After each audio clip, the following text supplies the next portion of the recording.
I tell stories. I tell stories and I give out messages to people about my brand and about my company. The objective of telling these stories is to get people excited about my products and about my organization. And finally, I try to show them a path to interact with my organization, whether it is online or whether it is offline. I think the number one, I would say, is curiosity. A marketer should be constantly curious about what is going on in the consumer's life, how are the consumer's habits changing. The marketer should also be very curious about their category, new substitutes coming into their category, etc. So curiosity is number one. Number two, I would say, is they should have the ability to craft messages, create stories, craft messages, because finally you need to get consumers excited. So you understand consumer through curiosity and then you craft messages. So that's the number two thing. Number three, connecting the dots. Today's marketing ecosystem has become extremely fragmented. There is digital, there is online, there is offline, there is media, there is data, and there are so many things going on that as a marketing person you can get confused. So I think you should develop a quality to be able to connect the dots. What are the most important things? And connect those dots to ensure that your campaigns are more successful. The number one thing I would say is to give up flamboyance. There was a time when marketers needed to be showmen in terms of pitching to customers, in terms of pitching to management. But now I think with the availability of data, with the availability of good quality feedback from customers through social media, etc., marketers don't have to be showmen. They don't have to rely on flamboyance. The number two trait I would say marketers should give up is having a fixed mindset. Marketers should adopt a growth mindset, and marketers should be ready to change quickly. So they should give up a fixed mindset and have a growth mindset. And finally, getting lost in financial metrics. Often the finance team keeps demanding from the marketing team, what is the ROI of your activity? If you're spending money, what is the benefit that the company is getting? And often marketers get defensive and they get lost in the financial metrics trying to prove that. I think marketers should operate without worrying about financial metrics. They should look at telling the best story that they can to the consumers. And if they do that on a consistent basis, the financial metrics will work out themselves. The pandemic brought in a lot of changes to the average customer's life. Number one, it brought a lot of uncertainty. Customers' jobs were uncertain, customers' health was uncertain, customers' families' health was uncertain, working styles became uncertain. So when customers had a lot of uncertainty in their lives, they got anxious.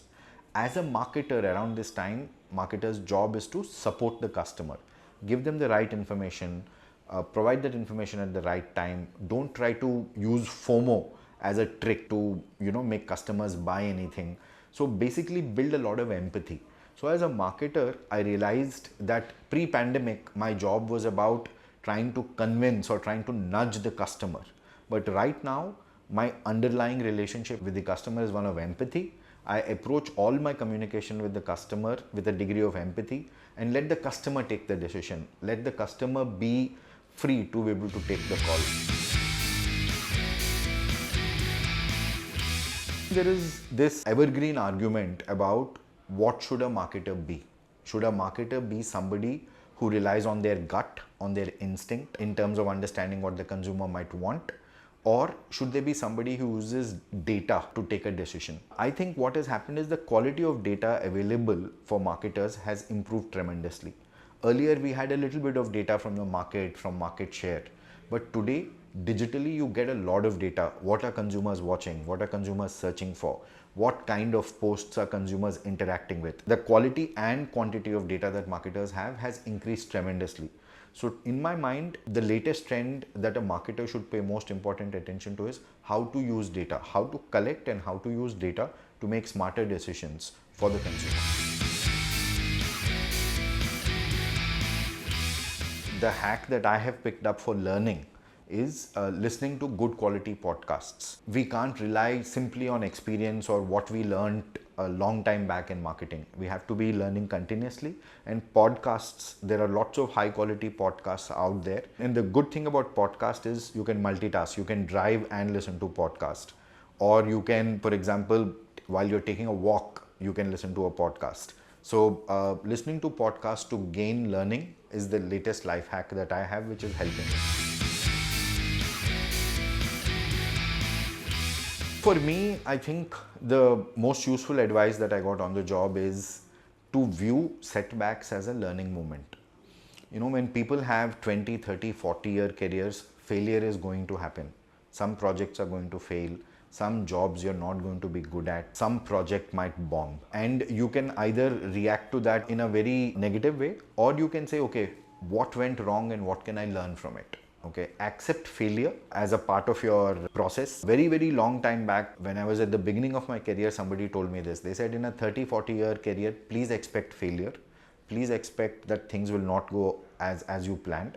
But when that happens, learn why it didn't happen. Learn what you could have done differently. Learn how you could have planned it differently. And that learning, you can use it in the future. So instead of reacting emotionally, I think accepting failure and learning from it is the best on-the-job life hack, that advice that I've received. The worst advice that I've got on the job is there is this term called fake it till you make it, which basically says that even if you're not ready for something, look like you're ready. Okay. At some level, it's a good confidence building measure. I don't deny it. You're not always ready for a particular role or a particular job or a particular project. But I think it's better to be honest and tell whoever it is. It could be a boss, it could be a subordinate, it could be a client. Tell them that I don't have the solution. I'm not going to pretend that I have the solution. And I will actually figure it out and learn it and do it. That would be my approach.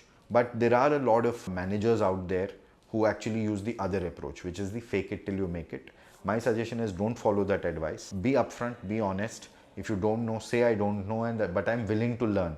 Because most people, whether it's a boss or a client, will give you an opportunity to learn. You don't have to fake it till you make it.